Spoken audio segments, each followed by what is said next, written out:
By this time, where was I? I'm sure I was in the plane. I was so scared. I wish I could go back to time and tell Sheila that, hey, don't worry, it's going to be fine. You'll be fine. I'm outside in an AMG, right outside, TT, two-turn baby girl, you know me. Hey guys, welcome back to my YouTube channel. As usual, my name is Sheila-kate, aka Big Sheila for a reason, and Big Sheila with the vibe. If you don't know, well, now you know. So from the title of today's video, it's been a year since I moved to America. If this is your first time seeing this pretty girl, like I said earlier, my name is Sheila and I am an international student here in the US. Basically, I make videos exploring the intricacies of being a student abroad, if that makes sense. I also make vlogs where I capture my day-to-day activities, and then you can be able to experience life in America through my lenses and through my perspective. Guys, it's been a year since I moved to the US. Oh my god. For the purpose of today's video, I had to go and I went to buy glass because I didn't have one, and I bought champagne because we're about to pop champagne. I want to hear both. Give me a minute. I'm back. It doesn't do po. Sorry. We have to do a toast.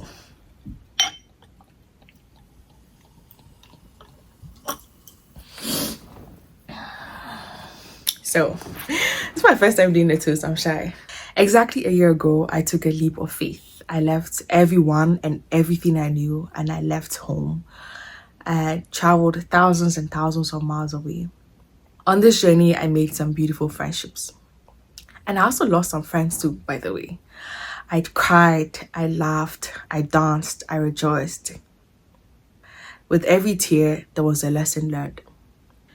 And every day brought us closer, or brought me closer to achieving my dreams and my goals. This is a toast to the beautiful journey ahead, to the family we made along the way, to the dreams that we're going to pursue, to the opportunities that are going to come my way. And this is a toast to me bringing you guys along my journey as well. Salud.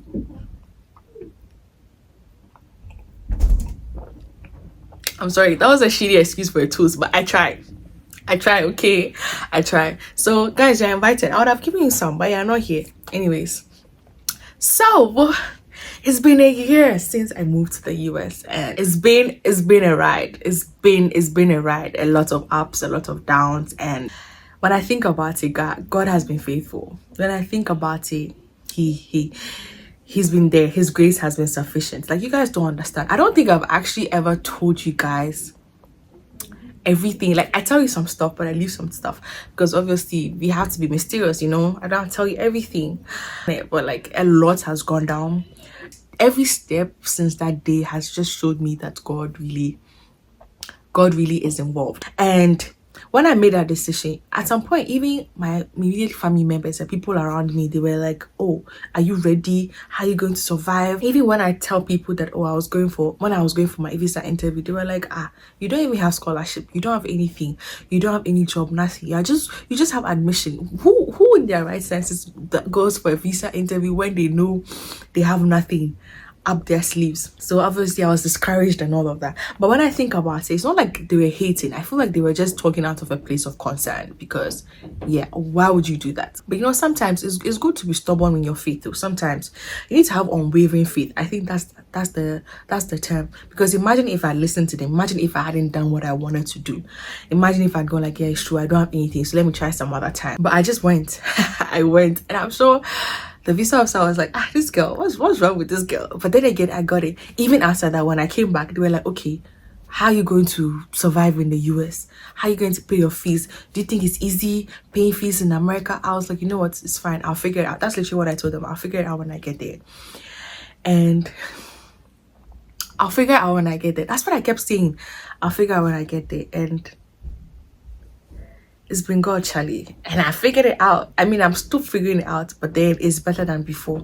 It's better than nothing. I'm sorry, this video is going to be very unstructured. I'm going to yap because you know I talk a lot. So I'm sorry if I'm saying a whole lot of nothing, but you understand me later on. I don't know who's listening to me right now, but you know what? just make that decision. Sometimes people think I'm trying to discourage them about not moving because I'm always talking about the negative sides, or it looks like I'm trying to discourage them, but I'm really not. I'm just being as honest and transparent with you as possible and telling you what I went through, what I'm going through. And if that's discouraging you, then maybe you're not ready. But how can I discourage you to achieve your goals and achieve your dreams? No, it's not possible. Girl, let me put this glass down. I'll take it later. But oh, cheers. You know, for a smart girl like me, I do make a lot of questionable decisions, you know. Let me be honest. Sometimes I make some certain decisions and I'm like, so Sheila, which part of you thought this was smart? Which part of you thought this was a wise decision to make? But then the decision of moving or relocating was one of the best decisions I have ever made in my life. And you know, sometimes when you come here, you go like, sometimes you're hit with moments where you're like, so the American in this. I'm gonna be honest with you, in this. Sometimes you're like, so did I go to Ivory Coast all the way for this? Like, is this America? But then sometimes I have to catch myself and tell myself that that's very ungrateful of me. Why do I say that? Because I prayed for times like this. I'm literally living in answered prayers. Do you know, sometimes it's good. Sometimes I tell myself that it's good that I'm not God, because imagine me, I'm sitting my somewhere, you begged me for something, you begged me, you fasted, you prayed, you cried, and I've given you access to whatever you want. I can't tell me that so the American in this. That's why it's good I'm not God. But then yeah, there have been times where I catch myself like, so is this it? But then you don't have to be ungrateful, and I don't regret this decision at all. I have never once regretted this decision. Another thing I've noticed that people will respect. I don't know if the word is respect, but yeah, I think it's respect. My mother, she didn't used to respect me. Hey, boo me. But I think right now the way she talks to me, it has changed. I don't know if she's watching this, but that's just right the way though. Moving here has been a whole journey on its own. Like, I've realized that I've grown in all aspects of my life. I've realized that I've grown every area of my life, every aspect of my life, physically, psychologically, spiritually, like economically, everything you can think of, there's been growth. I look at myself now and I look at myself a year ago and I can see the growth.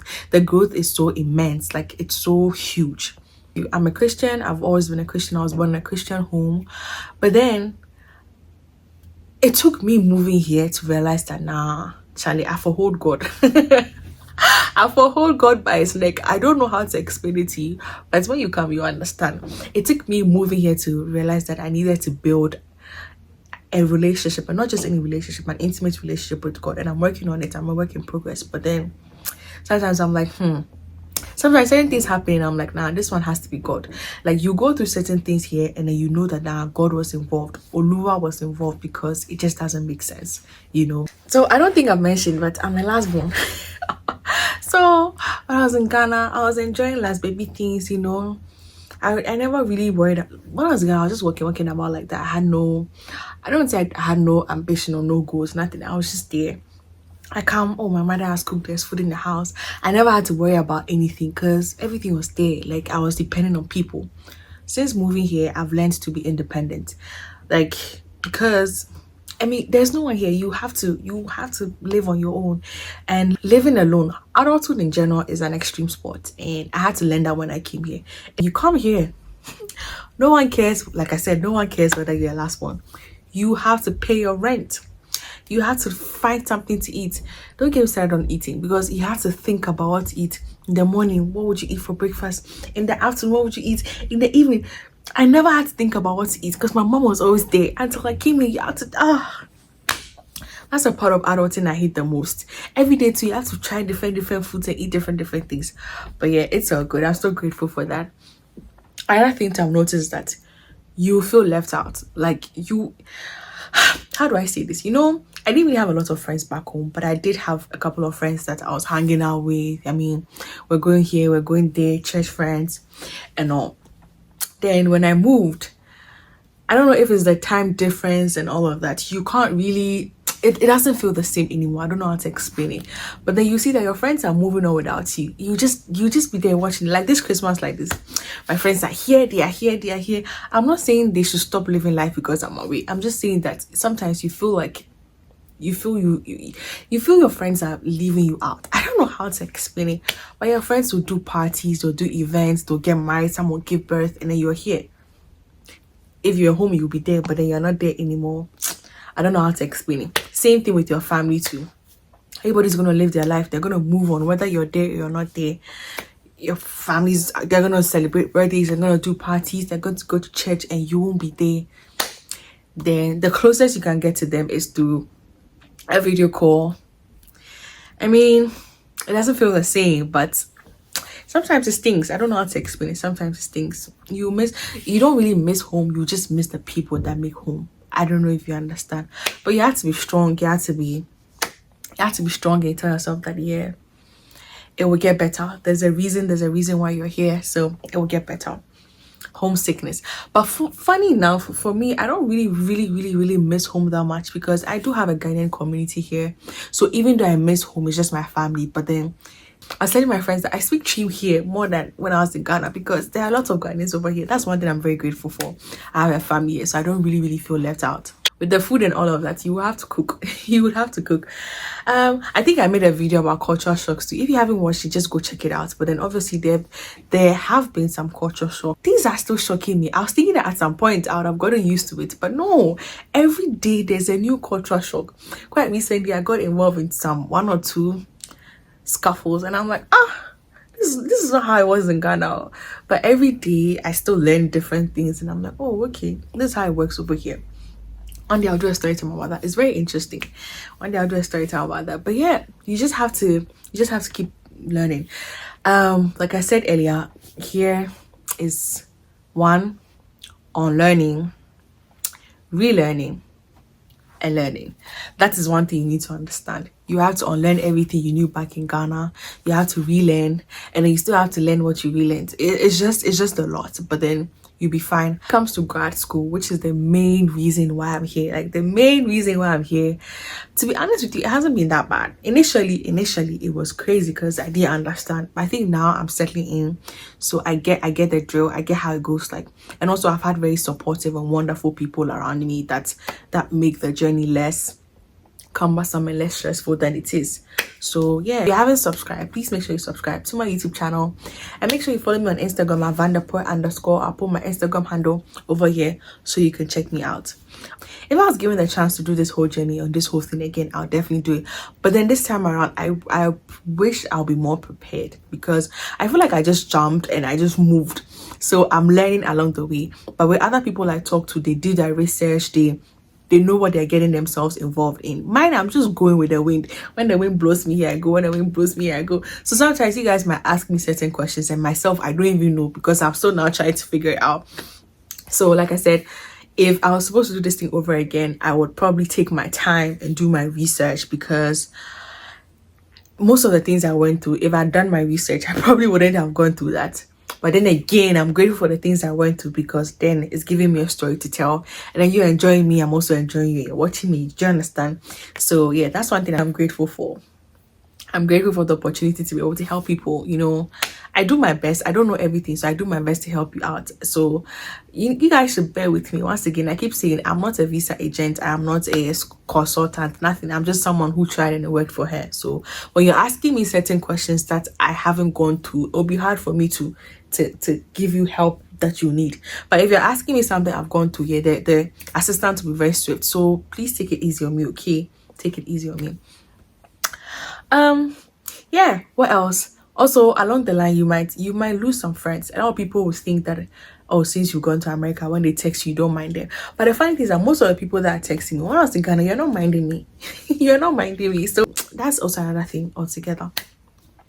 Some people will be angry that when you're going, you didn't tell them that you're going, which is true. But then that's just by the way. That's just by the way. This video is not meant to be long. I just wanted to post this video because right now, I think by this time I was in the plane. Oh yeah, I think by this time I was in the plane. So I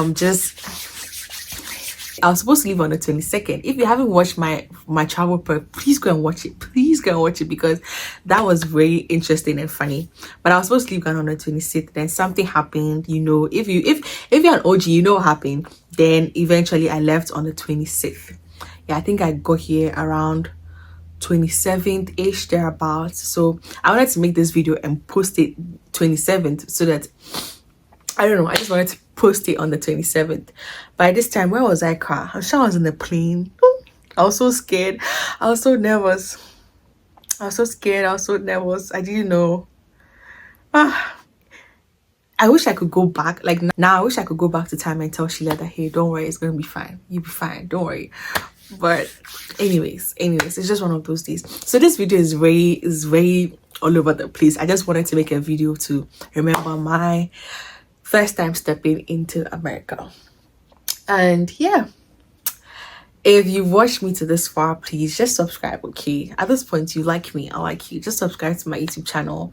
And yeah, anyway guys, we've come to the end of today's video. I've been talking and talking. I don't even know if this video is gonna make sense, but I still wanted to post it because it's my anniversary. It's my 1 year anniversary, and I'm so grateful. And I'm so grateful for the opportunity to be here. I'm so grateful to be living in answered prayers. I'm so grateful to God, because had it not been for him, and sometimes I go like I don't have anyone, I don't have anyone, but I keep forgetting that I have God, and if God is all you have everything, right? So that's it guys. To come to the end of today's video, please make sure you subscribe to my YouTube channel. Make sure you like this video too as well. Also make sure you follow my Instagram at __. I'll see you in my next video. Until then, cheers.